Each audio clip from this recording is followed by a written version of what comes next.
মাহুদির আজাইরা কথা কানে নিল না সৃজন। সে চুপচাপ সিগারেট ফুঁকছে, দৃষ্টি তাদের বাড়ির মেইন গেটের দিকে। কিছুক্ষণ আগে যেদিক দিয়ে ঈশিতা তার বাবা মাকে নিয়ে বেরিয়ে গেছে, এখন আর কেউ নেই। এর ফলে সৃজনের মাঝে তেমন কোনো প্রভাব পড়ল বলে মনে হলো না। উল্টে সে হয়তো এটাই চাইছিল, যার ফলে এখন সে আগের অনেকটা ঠান্ডা হয়েছে। বেখেয়ালে সৃজন উল্টো ঘুরলে চোখে পড়ে দরজার কাছে সন্ধ্যা দাঁড়িয়ে আছে। হঠাৎ মাকে এখানে দেখে সৃজন ভয় পেল বলে মনে হলো। ফলস্বরূপ দুবার কাশি উঠে যায় তার। সন্ধ্যা তাকে দেখার আগেই সৃজন দ্রুত উল্টো ঘুরে দাঁড়ায়। সন্ধ্যা ছাদের গেটের কাছে দাঁড়িয়ে একজন বয়স্ক মহিলার সাথে কথা বলছিল। কাশির শব্দ শুনে কথা বলতে বলতে একবার ঘাড় বাঁকিয়ে আশেপাশে তাকিয়েছিল, কিন্তু তেমন কিছু চোখে না পড়ায় সে আবারও কথা ব্যস্ত হয়। এদিকে সৃজন উল্টো ঘুরে দাঁড়িয়ে আছে, ঠোঁটের ফাঁকে এখনো সিগারেট। সে জানে সন্ধ্যা একটু পরেই তার দিকে আসবে তার সাথে কথা বলার জন্য, কিন্তু সৃজন তার মায়ের সাথে কিভাবে কথা বলবে? সে সিগারেট খায়, এটা তার মা জানলে কেলেঙ্কারি হয়ে যাবে। এমন নয় যে সন্ধ্যা এটা জানলে তাকে অনেক বকবে বা মারবে, তার মা এসব কিছুই করবে না। বড়জোর তার দিকে এমনভাবে তাকাবে যে দৃষ্টিতে মিশে থাকবে অনেক দুঃখ। হয়তোবা তার সাথে ঠিক করে কথাও বলবে না, কিন্তু সৃজন এসবের কিছুই তার মাকে দিতে পারবে না। তার মনে পড়ে না, বুদ্ধি হওয়ার পর থেকে সে তার মাকে ইচ্ছে করে কখনো এক বিন্দু দুঃখ কষ্ট দিয়েছে, কিন্তু এখন কি করবে সেটাই বুঝতে পারছে না। হঠাৎ করে ভীষণ হাইপার হয়ে গেছে ছেলেটি। এদিকে মাহুদি সৃজনের ব্যাপারটা বুঝতে মিটিমিটি হেসে বলে, লাল্লাল্লা, আজকে বাবুকে কট খাওয়াবো। এক্ষুনি খাওয়াচ্ছি বাবু, দাঁড়া। সৃজন কটমট দৃষ্টিতে তাকায় মাহুদির দিকে। মাহুদি মেকি হেসে বলে, আরে চাপ নিচ্ছিস কেন? তুই দুটো খেয়েছিস, আমি তোর মাকে বলবো তুই বেশি সিগারেট খেতে পারিস না। মাত্র এক প্যাকেট খেয়েছিস, দয়াল মানুষ আমি, বুঝিসই তো ব্যাপারটা। কথাটা বলে মাহুদি সন্ধ্যার দিকে চেয়ে ডাকতে নেয়। আ তখনই সৃজন তার জ্বলন্ত সিগারেট মাহুদির মুখের ভেতর ঢুকিয়ে দিয়ে মাহুদির মুখ চেপে ধরে। মাহুদির চোখ বড় বড় করে তাকায়। সৃজন পাত্তা দিল না। সে তার নাক মুখ দিয়ে বের হওয়া ধোঁয়া বাঁ হাত দিয়ে সরাতে ব্যস্ত হয়ে পড়ে। বেশ কিছুক্ষণ পর মাহুদির দিকে চোখ পড়লে দেখে মাহুদির চোখ মুখ লাল হয়ে গিয়েছে। সৃজনের খেয়ালে আসে সে রেগে গিয়ে কি করে ফেলেছে। নিজের কাণ্ড দেখে নিজেই থতমত খেয়ে যায়। টেনশন আর রাগে কি করে ফেলেছে বুঝতেই পারেনি। এখন বুঝতে পেরে দ্রুত মাহুদির মুখের ভেতর থেকে সিগারেট বের করে ছাদের বাইরে ছুঁড়ে ফেলে। মাহুদির আগে কাঁপছে। তার মুখ থেকে শুরু করে পায়ুপথ পর্যন্ত মনে হয় ধোয়া ধোয়া হয়ে গেছে। সৃজনের দিকে চেয়ে সে দাঁত কিড়মিড় করে বলে, এই বেয়াদব, তুই কি মানুষ? সৃজন মাহুদির কথা পাত্তা দিল না। সে মাহুদির পকেট হাতাতে ব্যস্ত, কোনো চকলেট বা চুইং গাম পায় কিনা এজন্য। নয়তো মায়ের সাথে এভাবেই কথা বলতে গেলে মা বুঝে যাবে সে সিগারেট খায়। মাহুদি রেগে সৃজনকে একটা ধাক্কা দেয়। সৃজন দুপা পিছিয়ে যায়, রেগে তাকায় মাহুদির দিকে। এগিয়ে এসে দুহাতে মাহুদির কলার চেপে ধরে বলে, আমার মুখ ফ্রেশ করার ব্যবস্থা করুন, কুইক। মাহুদি হাঁ করে তাকালো। একে কি করা উচিত? বেয়াদবটা সিগারেট খেয়ে এখন তাকে বলছে মুখ ফ্রেশ করে দিতে। এমনিতেই তার মুখে সিগারেট ঢুকানোই ইচ্ছে করছে একে কাঁচা চিবিয়ে খেতে। ভাগ্যিস মুখটা হাঁ ছিল, নয়তো মুখ পুরো পুড়ে যেত। হাঁ করে থাকায় সে বেঁচে গেছে। মাহুদি রেগে বলে, আমার পকেটে সিগারেট ছাড়া কিছু নেই। তাছাড়া আমাকে কি তোর হাত মোছা টিস্যু মনে হয়? দরকার লাগলে এটা দে ওটা দে, আর না হলে মারার প্ল্যান করিস, বিয়াদব। সৃজন মাহুদির কলার ছেড়ে দাঁড়িয়ে বলে, আমার কি মাথা খারাপ? আমি তোকে এত দামি টিস্যু মনে করব কেন? তোকে আমি টয়লেট টিস্যু মনে করি, ক্লিয়ার? মাহুদি বাক খাড়া হয়ে তাকালো সৃজনের দিকে। ইয়া আল্লাহ, কোন পাপের কারণে তার ভাগ্যে এমন বন্ধু জুটেছিল? মাহুদি হতাশ, অসহায় কণ্ঠে বলে, আজকে তোদের বাড়ির একটা কচু গাছ নেই বলে আমি ফাঁস দিতে পারলাম না, নয়তো তোর মতো স্বার্থপর বন্ধুর জন্য আমি আজকে কচু গাছের সাথে গলায় দড়ি দিয়ে আমার লাশটা ফেলে দিতাম তোদের বাড়ির সামনে। মাহুদির আজগবি কথায় বিরক্ত হলো, কিন্তু কিছু বলল না। সে উল্টো দিকে ফিরে সন্ধ্যার দিকে তাকায়। এতক্ষণে মুখ থেকে ধোঁয়া চলে গিয়েছে, কিন্তু গন্ধ দূর করবে কি করে সেটাই ভাবছে। সন্ধ্যা ভদ্রমহিলার সাথে এখনো কথা বলায় ব্যস্ত। মাহুদি বেশ কয়েকবার থুতু ফেলল। কিছু ছাই মুখে ঢুকে গিয়েছিল। পকেট থেকে রুমাল বের করে মুখ মুছল সে। এরপর সন্ধ্যার দিকে তাকিয়ে সৃজনের উদ্দেশ্যে হতাশার সুরে বলে, এত সুন্দর মানুষের ছেলে তোর মতো বেয়াদব হতে পারে কি করে? তোকে না দেখলে কখনো জানতেই পারতাম না। মাহুদির কথা সৃজনের মাঝে তেমন কোনো প্রভাব ফেলল না। মাহুদি হুট করে একেবারে নর্মাল হয়ে গেল। তার ডান হাত সৃজনের ঘাড়ে তুলে বলল, তোর মাকে দেখে বিন্দুমাত্র বোঝা যায় না ওনার তোর মতো বয়সী একটা ছেলে আছে। তোর মায়ের আবার বিয়ে দেওয়া যাবে ভাই। শেষ কথাটা মাহুদি খুব উৎসাহের সাথে বলল। সৃজনের ধ্যান মাহুদির কথাই ঘুরে এলো। দৃষ্টি সন্ধ্যার দিকে। সন্ধ্যার পরনে ধূসর রঙের একটি শাড়ি, শাড়িটি কুচি করে পরা, সাদা ব্লাউজের হাত দুটো ফুল হাতা, মাথায় একটি সাদা ওড়না টানা। এটাই সন্ধ্যার সব সময়ের বেশভূষা। ঘরের ভেতর থাকলে শুধু ওড়নাটা খুলে রাখে। মজার ব্যাপার হলো, সৃজন তার মায়ের সাথে কোথাও গেলে অপরিচিত অনেকের থেকে শুনতে হয় সৃজন সন্ধ্যার ছোট ভাই কিনা। এ পর্যন্ত সন্ধ্যা আর সৃজন অনেকবার এই প্রশ্নের সম্মুখীন হয়েছে। কথাটা ভেবে সৃজন সূক্ষ্ম হাসল। অতঃপর মৃদুস্বরে বলে, ছেলে দেখো তবে। সৃজনের কথা শুনে মাহুদি কেসে ওঠে। সৃজনের ঘাড় থেকে দ্রুত হাত সরিয়ে নেয়। এ যা ছেলে, দেখা যাবে সত্যি সত্যি এ নিজেই এর মায়ের বিয়ে ঠিক করেছে। তখন এর বাপ এসে তাকে ধোলাই করবে। এসব অশুভ কথা মুখে দিয়ে বের করায় কোন দুঃখে যে কথাটা বলতে গেল। এদিকে সৃজনের দৃষ্টি ঘুরে ছাদের ডান দিকে যায়, যেখানে আকাশ আর সৃষ্টি একসাথে দাঁড়িয়ে আছে। দুজনেই উল্টো দিকে ফিরে দাঁড়িয়ে আছে। সৃষ্টি আকাশের বাঁ হাতে জড়িয়ে ধরে রেখেছে। আকাশের পরনে সাদা পাঞ্জাবি। ড্রেসটা সৃজনের বিরক্ত লাগে, কিন্তু মায়ের জন্য কিছু বলতে পারে না। সে সব ভাবনা চেপে ব্যস্ত পায়ে আকাশের দিকে এগিয়ে গেল। সৃজন আকাশের পাশে এসে দাঁড়িয়ে কিছু না বলেই আকাশের পাঞ্জাবির ডান পকেটে হাত দেয়। আকাশ বাঁদিকে ফিরে সৃষ্টির সাথে কথা বলছিল। পকেটে টান পড়ায় ঘাড় বাঁকিয়ে ডান দিকে তাকায়। ততক্ষণে সৃজন আকাশের পকেট থেকে একটি ছোট্ট মাউথ ওয়াশের কৌটা বের করে সামান্য পরিমাণ মুখে নিয়ে কয়েকবার কুলি করে। আকাশ চোখ ছোট ছোট করে তাকায় ছেলের দিকে। কিছু বুঝলো বোধহয়। অতঃপর বলে, ভালো হয়েছে সৃজন, ভালো হতে পয়সা লাগে না। সৃজন তার কাজ শেষ করে সোজা হয়ে দাঁড়িয়ে আকাশের দিকে তাকায়। হাতের কৌটাটি আকাশের পাঞ্জাবির পকেটে রেখে একই পকেট থেকে একটি সিগারেটের প্যাকেট বের করে আকাশের সামনে ধরে গম্ভীর গলায় বলে, সেম টু ইউ বাবা। ছেলের কাণ্ডে আকাশ থতমত খেয়ে তাকায়। গলা ঝেড়ে বলে, আমি তোমার বাবা হই। সৃজন মৃদুস্বরে বলে, এজন্যই তো বাবার খবর মায়ের কাছে পাস করব, কারণটা আমি লয়াল ছেলে। কথাটা বলে সৃজন আকাশকে পাস করে যেতে নিলে আকাশ সৃজনের হাত টেনে সৃজনকে তার সামনে এনে দাঁড় করায়। দাঁত কিড়মিড় করে বলে, আমার পিছে পড়লে কেন? কি চাইছো তুমি? সৃজন ভাবলেশীনভাবে বলে, তোমার বউকে আবার বিয়ে দিতে চাইছি। আকাশ হতভম্ব কণ্ঠে বলে। হোয়াট? আকাশের পাশে দাঁড়ানো সৃষ্টিও অবাক চোখে তাকায় সৃজনের দিকে। রাগ হচ্ছে তার। একে তো সৃজনের জন্য ঈশিতা চলে গিয়েছে, তার ভাই মেয়েটার মাথা ফাটাতে চেয়েছিল, আর এখন কিসের উল্টাপাল্টা বলছে। কিন্তু তার রিয়্যাক্ট করার সাহস নেই। যদি তাকে মারে? নাকের ডগায় রাগ নিয়ে ঘুরে বেড়ায়। মাও শুধু তার ভাইয়ের সাপোর্ট নেয়, তাকে তার বাবাই একটু ভালোবাসে। কথাগুলো ভেবে সৃষ্টি ভাইয়ের দিকে চেয়ে মুখ বাঁকালো। এদিকে আকাশের রিয়াকশন দেখে সৃজন ঠোঁট চেপে নিজের হাসি আটকালো। ডান হাতে ডান গাল বুলায় আর বলে, আমার মা অনেক ইয়াং, তোমার বয়স বেড়েছে, আমার মায়ের পাশে তোমাকে ঠিক মানাচ্ছে না। আকাশ রেগে যাচ্ছে। ইচ্ছে করছে তার বউয়ের সোনার টুকরো ছেলেকে ঠাটিয়ে দুটো থাপ্পড় লাগাতে।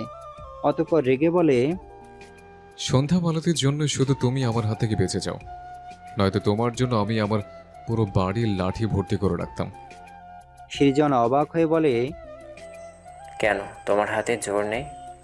আকাশ আরো রেগে যায়। এই ছেলে এমন কেন, শুধু তার পিছে লাগে, জীবনটা ভেজে দেয় একেবারে। ভাইয়ের কাণ্ডে সৃষ্টি এবার মিটিমিটি হাসে। সৃজন তার বাবাকে ইচ্ছে করে রাগাচ্ছে বুঝলো। এদিকে আকাশ নিজেকে সামলে বলে, আমাকে তুমি বারবার বয়সের খোঁটা দিচ্ছ। আমার এখনো 4টা বিয়ে করার ক্ষমতা আছে, বুঝছো?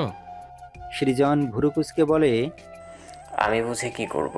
এটা মাকে বোঝাতে হবে। তুমি কোনো চিন্তা করো না, আমি নিজ দায়িত্বে আমার মাকে তোমার ব্যাপারটা বুঝিয়ে বলবো। আকাশ হতভম্ব হয়ে যায়। ইয়া আল্লাহ, কার সামনে সে এত বড় সর্বনাশী কথা বলে ফেললো? সৃজন আকাশকে পাশ কাটিয়ে যায়। আকাশ দ্রুত উল্টো ঘুরে বলে, তুমি সন্ধ্যা মালতীকে কিচ্ছু বলবে না সুজন। তোমার মা তো একটা গন্ট মূর্খ আর ছেলের অন্ধভক্ত। আমার হয়েছে যত জ্বালা। সৃজন সামনে এগোতে এগোতে ছোট করে বলে, চিন্তা করো না, তোমার বউকে ঘিরে তোমার সকল কমপ্লিমেন্ট আমি মায়ের কাছে পৌঁছে দিব। আকাশ অসহায় চোখে তাকায়। সত্যি সত্যি সৃজন তার সন্ধ্যা মালতীকে এসব বললে তার কপালে কত দুঃখ থাকবে কে জানে। সৃষ্টি বাবার অসহায়ত্বে ঘেরা মুখ দেখে আড়ালে মুখ চেপে হাসলো। আকাশ সন্ধ্যার দিকে চেয়ে মেয়েকে বুকে জড়িয়ে নিয়ে অসহায় কণ্ঠে বলে, তোমার ভাই সন্ধ্যা মালতীকে সব বলে দিলে তোমার মা আমার সাথে কয়দিনের জন্য আলাদা হয়ে যাবে। সৃষ্টি বাবার বুকে থুতনি ঠেকিয়ে ঠোঁট উল্টে বলে, আমার মনে হয় মা মামার বাড়ি চলে যাবে। চিন্তা করো না, আমি সব রান্না পারি। আমি তোমার সাথেই থাকবো বাবা। আকাশ হতাশার শ্বাস ফেলে মনে মনে আওড়ায়, খাবার ছাড়া পেট চললেও সন্ধ্যা মালতী ছাড়া তো আমার চলে না। মাহুদি রেলিংয়ের ওপর পা ঝুলিয়ে বসে তখন থেকে সৃজনকে দেখছিল আর একটু পর পর হাঁসফাঁস করছিল টেনশনে। কে জানে এই ছেলের বাপের সাথে তার মায়ের হবু বরটা পর্যন্ত ঠিক করেছে কিনা সেই চিন্তায়। এদিকে সৃষ্টি মাহুদের দিকে তাকিয়ে ভাবছে, তার ভাই নিশ্চয়ই এই বন্ধু নামের অবন্ধুর থেকে সিগারেট খাওয়া শিখেছে। তার মা এসব পছন্দ করে না, অথচ তার ভাই এই বন্ধুর পাল্লায় পড়ে খারাপ হয়ে যাচ্ছে। এজন্য তার ভাইয়ের বন্ধুকে তার একটুও পছন্দ নয়। কথাগুলো ভেবে সৃষ্টি মাহুদের দিকে চেয়ে মুখ ভেঙায়। তখনই মাহুদি সৃষ্টির দিকে তাকায়। বাচ্চা মেয়েটাকে নিজের দিকে চেয়ে এভাবে মুখ ভেঙাতে দেখে মাহুদি থতমত খেয়ে তাকায়। এদিকে সৃষ্টি যখনই বুঝেছে মাহুদি তাকে দেখে ফেলেছে, সাথে সাথে সে দ্রুত তার মাথা নিচু করে সামান্য বাবার আড়াল হওয়ার চেষ্টা করে। মাহুদি মাথা চুলকায়। ব্যাপারটা কি হলো? এই মেয়ে এমন বাদরের মতো করলো কেন? বিড়বিড় করে লে হালুয়া, আমি আবার কি করলাম? মনে মনে ভাবলো, এদের ভাই বোনের প্রবলেমটা আসলে কি? একজন তাকে টয়লেট টিস্যু ভাবে, আর একজন তাকে বাদর টাদর ভাবছে নাকি? হ্যাঁ, সব কপাল। সৃজনকে এতক্ষণ পর তার দিকে আসতে দেখে মাহুদির ধ্যান ভাঙে। দেখা যাক এর বাবার সাথে কি কাণ্ড ঘটিয়ে এলো। সৃজন মাহুদির সামনে দাঁড়িয়ে জিজ্ঞেস করে, মুখে আর গন্ধ আছে? মাহুদি মাথা চুলকে বলতে নেয়। তোর মা। এটুকু বলতেই সন্ধ্যার কণ্ঠ ভেসে আসে। সৃজন আব্বা। মাহুদি থেমে যায়।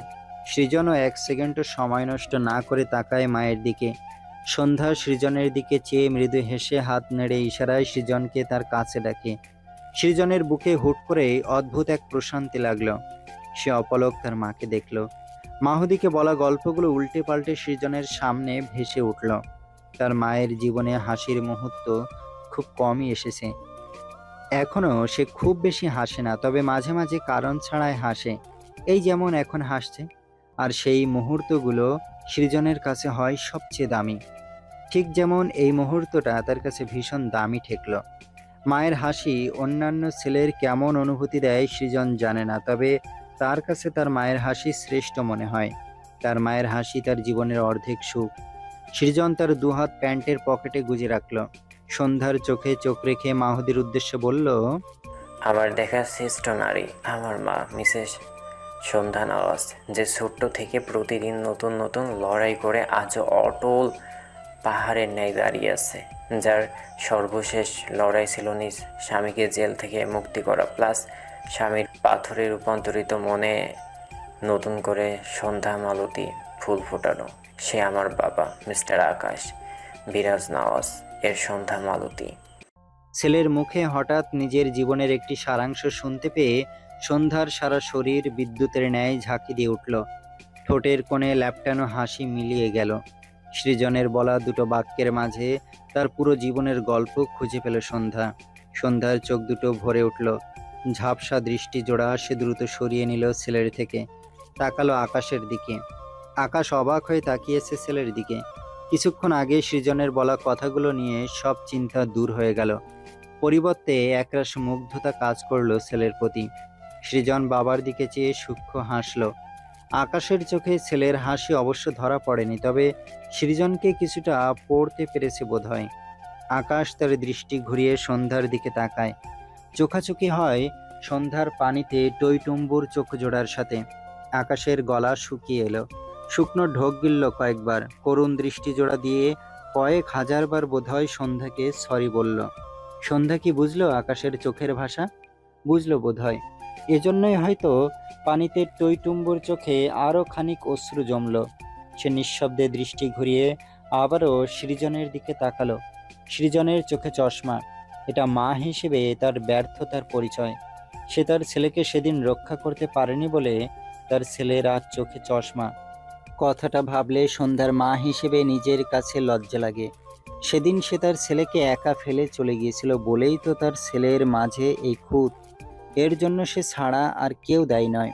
কথাগুলো ভেবে সন্ধ্যার এক চোখ বেয়ে ব্যর্থতা, আফসোস, আক্ষেপের নোনা জল গড়িয়ে পড়ে। সৃজন ব্যস্ত পায়ে এগিয়ে এসে দাঁড়ালো সন্ধ্যার সামনে। মায়ের দু হাত তার দু হাতের মাঝে নিয়ে মাথা নিচু করে সন্ধ্যার দু হাত একসাথে করে সৃজন সন্ধ্যার দু হাতে একটি চুমু আঁকলো। এরপর মাথা তুলে সন্ধ্যার চোখে চোখ রেখে মৃদুস্বরে বলল, আমি অনেক ভাগ্য করে তোমার মতো মা পেয়েছি। তুমি ছিলে বলেই তোমার ছেলে একেবারে অন্ধ হয়ে যায়নি। সে আজও তার শ্রেষ্ঠ মাকে দেখতে পায়, তোমার ভালোবাসার মানুষকে দেখতে পায়, এই সুন্দর পৃথিবী দেখতে পায়। তাই তুমি আমার মাকে কখনো অকারণে কাঁদিও না। সন্ধ্যা কাপা হাত ছেলের গালে রেখে ভাঙা গলায় বলে। তুমি অনেক বড় হয়ে গেছো আব্বা। সৃজন একটু হাসল বোধহয়, তবে তা তার মুখাবয়বে সেভাবে প্রকাশ পায় না। সে সৃষ্টির দিকে তাকিয়ে ছোট করে ডাকে। বনু, সৃষ্টি ভাইয়ের দিকে তাকায়। সৃজন চোখের ইশারায় কিছু বোঝায়। এরপর সৃজন সিঁড়িতে নেমে ডান হাতে মায়ের ডান হাত ধরে মৃদুস্বরে বলে। মা এসো। সন্ধ্যা বাঁ হাতে শাড়ির কুচি ধরে ধীরে ধীরে সিঁড়ি বেয়ে নেমে আসে। এদিকে সৃষ্টি ভাইয়ের কথা মেনে বাঁ হাতে তার বাবার পেট জড়িয়ে ধরে বলে। বাবা, এসো। মেয়ের কণ্ঠে আকাশের ধ্যান ভাঙে। সে দৃষ্টি এদিক ওদিক নিয়ে নিজেকে স্বাভাবিক করার চেষ্টা করে। এরপর ডান হাতে মেয়েকে জড়িয়ে নিয়ে ব্যস্ত পায়ে এগোয় সামনের দিকে। মাহুদি ছাদের রেলিংয়ের ওপর পা ঝুলিয়ে বসে গালে হাত দিয়ে আওড়ায়। অস্থির ফ্যামিলি। সৃষ্টির দিকে চোখ পড়লে তখনকার কথা ভেবে বলে। বাট মেয়েটা পাক্কা বাদর। সৃজন তার মায়ের হাত ধরে মায়ের পাশাপাশি মায়ের সাথে পা মিলিয়ে ধীরে ধীরে সিঁড়ি বেয়ে নামছে। পিছু পিছু আকাশ মেয়েকে জড়িয়ে সিঁড়ি বেয়ে নামছে। দৃষ্টি সন্ধ্যার পানে। ওড়নার ফাঁক দিয়ে সন্ধ্যার হাঁটুর নিচ পর্যন্ত চুলগুলো বেরিয়ে এসেছে। সিঁড়ি বেয়ে নামার ফলে চুলগুলো একেবারে হাঁটুর নিচে এসেই ঠেকেছে। সেই একই রকম কালো চুল, একটু ছোট হয়নি, একটু কমেনি, আর না তো রং বদলেছে। তার সন্ধ্যা মালতী শুধু মনের দিক দিয়ে বদলায়নি এমন নয়, বাহ্যিকভাবেও সে বদলায়নি। আজও সেই একই সন্ধ্যা মালতী রয়ে গেছে, আকাশের সন্ধ্যা মালতী। কথাগুলো ভাবতে ভাবতে আকাশ সন্ধ্যার দিকে চেয়ে সিঁড়ি বেয়ে নামতে গিয়ে হোঁচট খেয়ে পড়তে নেয়। সাথে সাথে সৃষ্টি তার বাবাকে শক্ত করে ধরে। তবে আকাশ সোজা হয়েই দাঁড়িয়ে আছে, দু পায়ের ভরে নিজেকে সামলে নিয়েছে। দৃষ্টি তখনও সন্ধ্যার পানে। একজন বয়স্ক অপরিচিত মহিলা ছাদের দিকে উঠে আসছিল। সে যখন সন্ধ্যার সামনে এসে দাঁড়ায় তখনই তার চোখে পড়ে আকাশের ব্যাপারটি। সে সন্ধ্যাকে পাশ কাটিয়ে যেতে গিয়েও থেমে যায়, জিজ্ঞেস করে। পেছনে ওই পাঞ্জাবি পরা লোকটার তুমি কে হও মা? বয়স্ক মহিলার কথায় সন্ধ্যা তাকালো মহিলাটির দিকে। বুঝলো সে আকাশের কথা তাকে জিজ্ঞেস করছে, কিন্তু কেন করছে তা বুঝলো না। ভাবনার মাঝেই মহিলাটি আবারও বলল। তোমার দিকে তাকিয়ে হাঁটতে গিয়ে পড়ে যাচ্ছিল, তাই জিজ্ঞেস করলাম। কিছু মনে করো না মা। কথাটা শুনতেই সন্ধ্যার বুক ধড়ফড় করে উঠল। সে দ্রুত মাথা ঘুরিয়ে পিছনে তাকালো, আকাশ ঠিক আছে কিনা দেখতে। চোখাচোখি হলো আকাশের সাথে। মেয়েকে জড়িয়ে আকাশকে একদম শটান হয়ে দাঁড়িয়ে থাকতে দেখে সন্ধ্যা স্বস্তির নিঃশ্বাস ফেলল। আকাশ কিছুটা বিব্রত বোধ করলেও সন্ধ্যার থেকে দৃষ্টি সরালো না, বরং সূক্ষ্ম হাসল। আকাশের হাসি সাথে আকাশ তার দিকে তাকিয়ে হাঁটতে গিয়ে পড়ে যাচ্ছিল। কথাটা ভাবতেই সন্ধ্যার হৃদযন্ত্র লাফাতে লাগলো। কেনই বা এমন অনুভূতি হবে না সন্ধ্যার? একসময় এই মানুষটাই তার থেকে একেবারে মুখ ফিরিয়ে নিয়েছিল। তার শুভ্র পুরুষ তার দিকে তাকাতো না, তাকে সন্ধ্যা মালতী বলে ডাকতো না। কতগুলো দিন, কতগুলো মাস সে ওই মরণ যন্ত্রণার মাঝে ডুবেছিল। সে খবর একমাত্র সে আর তার আল্লাহ জানে। আর তারপর আকাশ স্বাভাবিক হওয়ার কত বছর পেরিয়ে গেল, কিন্তু আকাশের সেই ব্যবহারের রেশ আজও সন্ধ্যার মন থেকে মুছে যায়নি। তাই তো আকাশের সামান্য যত্ন, সামান্য ভালোবাসা পেলে আজও সন্ধ্যার সেই প্রথম দিনের মতো অনুভূতি হয়। সন্ধ্যা আকাশের দিকে ঝাপসা চোখে চেয়ে ভাঙা গলায় দৃঢ়ভাবে উচ্চারণ করে, আমি তার সন্ধ্যা মালতী। কথাটা বলতে গিয়ে সন্ধ্যার দু চোখ বেয়ে জল গড়ালো। এই অশ্রুতে অতীতের কত শত যন্ত্রণা মিশে আছে, তা কি আকাশ বুঝলো? বুঝলো বোধ হয়। না বোঝার তো কথা নয়, সবকিছুই তো জানা আকাশের। তার সন্ধ্যা মালতীর দুঃখের সাক্ষী সে ছাড়া আর কেউ ছিল না যে। সন্ধ্যা দৃষ্টি ফিরিয়ে নেয় আকাশের থেকে। এরপর মহিলাটির পাশ কাটিয়ে সৃজনের হাত শক্ত করে ধরে সামনে এগোয়। মায়ের উত্তরে সৃজন বোধহয় একটু হাসলো, কারণ সে জানতো তার মায়ের উত্তর এটাই হবে। এদিকে সন্ধ্যার উত্তরের মানে ভদ্রমহিলা বুঝল না, কারণ সন্ধ্যা মালতী একটি ফুল, কোনো সম্পর্কের নাম তো নয়। সে এসব ভাবনা রেখে উপরের দিকে উঠতে লাগলো। ছাদ থেকে কয়েক সিঁড়ির নিচে আকাশ দাঁড়িয়ে, তার দৃষ্টি ব্যস্ত পায়ে পালিয়ে যাওয়া সন্ধ্যার পানে। এক সময় সন্ধ্যা তার মুখে একবার সন্ধ্যা মালতীর ডাক শোনার জন্য কত শত যে আকুতি করেছে, তার পা ধরে কেঁদেছে পর্যন্ত, কিন্তু পাষাণ আকাশ ডাকেনি। সেদিনের পর থেকে আকাশের মুখে সন্ধ্যা মালতীর পরিচয় পাওয়ার জন্য সন্ধ্যার বসে থাকে না, বরং নিজেই নিজেকে সবার কাছে পরিচয় করিয়ে দেয়। সন্ধ্যা শুধু আকাশের সন্ধ্যা মালতী। এই যেমন একটু আগেই সন্ধ্যা নিজেকে তার সন্ধ্যা মালতী বলে পরিচয় করিয়ে দিল সেই মহিলার কাছে। সন্ধ্যার দৃঢ় কণ্ঠে উচ্চারিত বাক্যটি এখনো এই বদ্ধ জায়গায়, এই দেয়াল থেকে ও দেয়ালে ধাক্কা খাচ্ছে, সাথে সন্ধ্যার পানে টলমল চোখে চেয়ে থাকা আকাশের একেবারে হৃদয়ে এসে বারবার বিট করে হৃদয় জোড়ানো সেই বাক্যে, আমি তার সন্ধ্যা মালতী। শুভ্র পাঞ্জাবিওয়ালা। সন্ধ্যার কণ্ঠে আকাশের পা জোড়া থেমে যায়, উল্টো ফিরে তাকায়। সন্ধ্যা শাড়ির আঁচল কোমরে গুজে ডান হাতে লাকড়ি নিয়ে দরজার কাছে দাঁড়িয়ে আছে। কপালে ঘামের ছিটে ফোঁটা, সামান্য আটা লেগে আছে মেয়েটির কপালে। তা দেখে আকাশ মৃদু হাসলো। আকাশকে উত্তর না দিয়ে হাসতে দেখে সন্ধ্যা জিজ্ঞেস করে, হাসছেন যে? উত্তরে আকাশ বলে, তোমাকে তোমার শুভ্র পাঞ্জাবিওয়ালার একদম পাক্কা গিন্নি লাগছে সন্ধ্যা মালতী। গিন্নিপনা করতে করতে কপালে মেকআপ লেগে গিয়েছে, তাই হাসি পেয়ে গেল। আকাশের কথায় সন্ধ্যা বুঝতে পারে রান্না করতে গিয়ে তার হাল খুব একটা ভালো নয়। সে কণ্ঠে মেকি তেজ ঢেলে বলে, আপনার রান্নাঘর সামলাতে গিয়ে তো আমার এই অবস্থা, আর আপনি আমায় দেখে হাসছেন। হুম হুম। আকাশ ঠোঁটের কোণে তৃপ্তির হাসি টেনে বলে, তো আসবো না? সন্ধ্যা মালতী আজ আমার রান্নাঘর সামলায়, এ যে আমার জন্য বড় ভাগ্যের। আকাশের উত্তরে সন্ধ্যার দৃষ্টি শীতল হয়। আকাশ আবারও বলে, তুমি তো সুন্দর কেন সন্ধ্যা মালতী? সন্ধ্যার মলিন উত্তর, আপনি বারবার কেন ভুলে যান আকাশ? আমি যে শ্যামলা মেয়ে, আর শ্যামলা মেয়েরা কখনো পরীর মতো সুন্দর হয় না। সন্ধ্যার কথা আকাশের পছন্দ হলো না। সে সন্ধ্যার ক্লান্তি মাখা মুখখানার দিকে মুগ্ধ দৃষ্টিতে চেয়ে বলে, জানো সন্ধ্যা মালতী, আমার খুব আফসোস হয় আমার চোখ দিয়ে তোমাকে আমার সন্ধ্যা মালতীকে দেখাতে না পারার জন্য। যদি একবার আমার চোখ দিয়ে আমার সন্ধ্যা মালতীকে তোমাকে দেখাতে পারতাম, তবে তুমি বুঝতে আমার সন্ধ্যা মালতীর যে সুন্দরী নারী এই পৃথিবীতে আর দ্বিতীয় কেউই নেই। সন্ধ্যার চোখের কোণ ঝাপসা হয়। মেয়েটির ভাঙা কণ্ঠ, আমায় একটু কম ভালোবাসলেই পারতেন, তাহলে নিমিষে আপনার এই ধারণা ভেঙে যেত। বিনিময়ে আকাশ মৃদু হেসে বলে, ভাগ্যিস একটু কম ভালোবাসেন আমার সন্ধ্যা মালতীকে, হয়তো কি করে বুঝতাম আমার সন্ধ্যা মালতীর সৌন্দর্যের ধারে কাছেও কারো ঠাঁই নেই। এ পর্যায়ে সন্ধ্যা চোখে পানি নিয়েই কিছুটা শব্দ করে হেসে ফেলল। খেয়ালে আসে আকাশের পরনে সাদা পাঞ্জাবি পায়জামা। গরম পড়েছে খুব। মেয়েটি জিজ্ঞেস করে, এত গরম পড়েছে, তবুও সবসময় পাঞ্জাবি পরতে আপনার বিরক্ত লাগে না? হুম, আগে যে শীতকালে পরতেও বিরক্ত হতেন। আকাশের কণ্ঠে মুগ্ধতার রেশ। কি করে বিরক্ত হবো সন্ধ্যা মালতী? আমি যে আমার সন্ধ্যা মালতীর পছন্দের পোশাক পরে অভ্যস্ত হয়ে গেছে। আগে আমার জীবনে সন্ধ্যা মালতী ছিল না, তাই বিরক্ত হতাম। এক সন্ধ্যায় আমার জীবনের দ্বারে আমার সন্ধ্যা মালতী এসে দাঁড়ালো, যার পছন্দে আমার বিরক্তি নয়, শুধু মুগ্ধতা কাজ করে। পাঞ্জাবি পরলে মনে হয় আমি আমার সন্ধ্যা মালতীর পছন্দের কিছু প্রতিনিয়ত গায়ে মাখছি। সে পাঞ্জাবি কি কোনো তুচ্ছ কারণে ছাড়া যায় সন্ধ্যা মালতী? কথাগুলো বলতে বলতে আকাশ সন্ধ্যার সামনে এসে দাঁড়িয়েছে।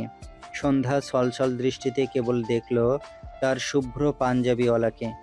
আকাশ দুহাতে সন্ধ্যার দুগাল আগলে নেয়, মুখটা এগিয়ে এনে বাম গাল দ্বারা সন্ধ্যার কপালে লেগে থাকা আটা মুছে দেয়। সন্ধ্যা চোখ বুজে শব্দহীন হাসে। আকাশ তার কাজ শেষে সোজা হয়ে সন্ধ্যার দিকে তাকায়। সন্ধ্যা চোখ মেলে তাকায়। দুজনের চোখে দুজন চোখ রাখে। কিছু সময় পেরিয়ে গেলে আকাশ হঠাৎই সন্ধ্যার গাল থেকে হাত সরিয়ে নেয়, পিছিয়ে যায় এক পা। সন্ধ্যার বুক ধক করে ওঠে। মেয়েটির হুটহাট মনে হয় এই বুঝি তার শুভ্র পুরুষ সেদিনের মতো দমকা হাওয়ায় আবারও হারিয়ে গেল। সে ভয় সন্ধ্যার পিছু ছাড়ে না। সে ভীত কণ্ঠে ডেকে ওঠে, শুভ্র পুরুষ। আকাশ দ্বিতীয় পা পিছিয়ে নিতে যাচ্ছিল। তার আগেই সন্ধ্যার আকুল কণ্ঠে তার পা থেমে যায়। গুনে গুনে 3 মিনিট আকাশ তার সন্ধ্যা মালতীর টলমলে ভীতি চোখ দুটোই দৃষ্টি নিবদ্ধ করে রাখে। সে চোখ দুটোই শুধু তাকে হারানোর ভয় আনাগোনা করছে। আকাশ আর পেছালো না। যেখানে দাঁড়িয়েছিল সেখানেই ধীরে ধীরে বসে পড়ল সন্ধ্যার চোখে চোখ রেখে। আকাশের নিচু হওয়ার সাথে সাথে সন্ধ্যাও ধীরে ধীরে মাথা নিচু করতে থাকলো, যাতে আকাশের দৃষ্টি থেকে তার দৃষ্টি বিচ্যুত না হয়। সন্ধ্যা খেয়াল করে আকাশ বাম পা বাড়িয়ে রেখে ডান পা মাটিতে ঠেকিয়ে রেখেছে। সন্ধ্যার বুঝতে অসুবিধা হয় না আকাশ কি চাইছে। সে ছোট ছোট পায়ে দু পা এগিয়ে এসে আকাশের পেতে রাখা বাম পায়ের উরুর উপর বসে। ডান হাত আকাশের ঘাড়ের উপর তুলে দেয়। আকাশের ঠোঁটের কোণে তৃপ্তির হাসি ফুটে ওঠে। সন্ধ্যার চোখে চোখ রেখে বলে, তোমার সাথে সামান্য 1 ঘন্টার জন্য দূরত্ব রাখার ক্ষমতা আমি হারিয়েছি সন্ধ্যা মালতী। তবুও তোমার মন থেকে আমাকে হারানোর ভয় কাটে না কেন? সন্ধ্যা আকাশের প্রশ্নের উত্তর করল না। সে প্রশ্নের উত্তর করতে গেলে যে তাকে দুঃখের স্রোতে ভাসতে হয়। সে দুঃখ ভয় পায়, খুব ভয় পায়। আকাশ সন্ধ্যার উত্তরের অপেক্ষা করল না। পাঞ্জাবির ডান পকেট থেকে একটি সোনালী রঙের পায়েল বের করলো। রাস্তাঘাটে চলার পথে যতবার পায়েল নূপুর আকাশের নজরে পড়ে, সে তার সন্ধ্যা মালতীর জন্য তা কিনে নেয়। এই যেমন গতকালকেও 2টো পায়েল কিনেছিল, যার একটি গতকাল সন্ধ্যার পায়ে পরিয়ে দিয়েছিল, আরেকটি পাঞ্জাবির পকেটে এখনো বিদ্যমান। তবুও আজ পায়েলের দোকান আকাশের চোখে পড়তে সে সাথে সাথে কিনে নিয়েছে। আকাশ নিজ হাতে সন্ধ্যার ভাঁজ করে রাখা বাম পা সামনের দিকে বাড়িয়ে দিল। এরপর সামান্য ঝুঁকে সন্ধ্যার পায়ে সোনালী রঙের পায়েলটি আলতো হাতে পরিয়ে দেয়। শ্যামলা পায়ে পায়েলটি কি সুন্দর ঝলমলিয়ে উঠল। আকাশের মনে হলো সে সামান্য একটি পায়েল কোনো এক অমূল্য রত্নকে পরিয়ে দিয়েছে। সন্ধ্যার পা কি রত্ন? শুধু রত্ন? তার সন্ধ্যা মালতীর পায়ের সৌন্দর্য সামান্য রত্নের সৌন্দর্যের সমান? না, আকাশের মন সায় দেয় না। তার সন্ধ্যা মালতীর পা থেকে মাথা পর্যন্ত সবকিছুর সৌন্দর্য এই দুনিয়ার সব সৌন্দর্যের ঊর্ধ্বে। এবার আকাশ তার নিজ ভাবনায় সন্তুষ্ট হলো। ছেলেটি কতক্ষণ যে সন্ধ্যার পায়েল পরা পায়ের দিকে কতক্ষণ চেয়ে রইল তার ঠিক নেই। কি করবে? চোখের তৃষ্ণা যে মেটে না। চোখের তৃষ্ণা মিটতে না মিটতেই আকাশের আরেকটি তৃষ্ণা পেয়ে গেল। না, সামান্য তৃষ্ণা নয়, এ তৃষ্ণার তীব্রতা অনেক বেশি। আকাশ তার দ্বিতীয় তৃষ্ণা মেটাতে ডান হাত সন্ধ্যার পায়ের তলায় রেখে সন্ধ্যার পা উঁচু করল। চোখের পলকে সন্ধ্যার পায়েল সহ পায়ে তার ঠোঁট দুটো ছুঁয়ে দিল। পায়ে নরম স্পর্শ পেয়ে সন্ধ্যা কেঁপে উঠল। 2 সেকেন্ডের মাথায় আকাশের ডান চোখ ফেটে 1 ফোঁটা নোনা জল গড়িয়ে পড়ে সন্ধ্যার পায়ের ওপর। এ যাত্রায় সন্ধ্যা দ্বিতীয়বারের মতো কেঁপে ওঠে। মেয়েটির হাত লাকড়ি পড়ে পড়ে। ডান হাতে মুঠো করে ধরে আকাশের পিঠের পাঞ্জাবিখানা। আকাশের চোখ জোড়া বন্ধ। সন্ধ্যার পা থেকে চোখ জোড়া উঠায় না। সে যদি ছেলে না হয়ে মেয়ে হতো তবে তার সন্ধ্যা মালতীকে কষ্ট দেওয়ার জন্য রাতভর শুধু হাউমাউ করে কাঁদত। কিন্তু সে যে ছেলে, তাই কান্না তার বারণ। সে ওভাবেই শব্দ করে আওড়ায়, সরি শোনাবো, আই এম রিয়েলি সরি। সন্ধ্যার চোখ দুটো ফেটে জল গড়ায়। আকাশের অনুতাপ তাকে সুখ নয় দুঃখ দেয়, কারণ সন্ধ্যা জানে আকাশ তাকে দুঃখ দেয় অনুতাপে এক অদৃশ্য উনুনে জ্বলতে থাকে। কিন্তু মুখ ফুটে বলার সেই ক্ষমতাটুকু আকাশের নেই। সন্ধ্যা ভাঙা স্বরে আওড়ায়, আপনি জানেন শুভ্র পুরুষ, আমাকে আপনার জন্য রোজ কাঁদতে হয়। আপনি আমাকে আর কত কাঁদাবেন বলুন তো? সন্ধ্যার কথায় আকাশের বুকটা ছ্যাদ করে ওঠে। দ্রুত সন্ধ্যার পা থেকে ঠোঁট জোড়া সরিয়ে নিয়ে সোজা হয়ে সন্ধ্যার মুখোমুখি হয়। সন্ধ্যার 2 চোখ বেয়ে জল গড়াতে দেখে আকাশ তার ব্যস্ত দুহাত সন্ধ্যার দুগালে রেখে উদ্বিগ্ন কণ্ঠে আওড়ায়, কি করেছি আমি সন্ধ্যা মালতী? শুধু একবার বলো। আমি 1 সেকেন্ডে আমার সকল ভুল শুধরে নিয়ে তোমার কান্না সরিয়ে তোমার মুখে হাসি ফোটাবো। সন্ধ্যা আকাশের লালিত মৃদু ঝাপসা দু চোখের পানে চেয়ে ভাঙা স্বরে আওড়ায়। আপনি এটা কখনো পারবেন না। আকাশের অসহায় কণ্ঠ। আমি পারবো সন্ধ্যা মালতী, তুমি শুধু একবার বলো আমাকে। সন্ধ্যা ভেজা চোখে চেয়ে মৃদুস্বরে বলে, তবে আপনি আমায় কম করে ভালোবাসুন শুভ্রপুরুষ, তাহলে আমাকে আর কাঁদতে হবে না। আপনি আমায় এত ভালোবাসলে আমি আমার কান্না আটকে রাখতে পারি না, একদম পারি না। আকাশের বুকে শীতলতার স্রোত বয়ে যায়। দু হাতের বুড়ো আঙুলের সাহায্যে সন্ধ্যার গালে লেপ্টে থাকা পানি মুছে দিয়ে সন্ধ্যার কপালে কপাল ঠেকিয়ে চোখ বুজে নেয়। মৃদু হেসে বলে, তুমি ঠিক বলেছিলে সন্ধ্যা মালতী, আমি এটা সত্যিই পারবো না। সন্ধ্যা মালতীকে আবার কম ভালোবাসা যায় নাকি? এ যে অসম্ভব। আমার তীব্র ভালোবাসার স্রোতে ভেসে তুমি মন ভরে কাঁদো সন্ধ্যা মালতী। শুধু আমাকে কখনো বলো না আমার সন্ধ্যা মালতীকে কম করে ভালোবাসতে। আমি পারবো না। আকাশের কথায় সন্ধ্যার বন্ধ চোখের পাতা বেয়ে জল গড়ায় ঠিকই, তবে ঠোঁটের কোণে তৃপ্তির হাসি লেপ্টে। আকাশ আবেগী কণ্ঠে আওড়ায়। তুমি শুধু আমার সন্ধ্যা মালতী। সন্ধ্যা তার বাম হাতটি উঠিয়ে আকাশের বুকের ডান পাশে আলতো করে রেখে একই কণ্ঠে আওড়ায়। আমি শুধু আপনার সন্ধ্যা মালতী হয়ে থাকতে চাই শুভ্রপুরুষ। এই একটা পরিচয় আমার জীবনে শ্রেষ্ঠ পাওয়া। সমাপ্ত।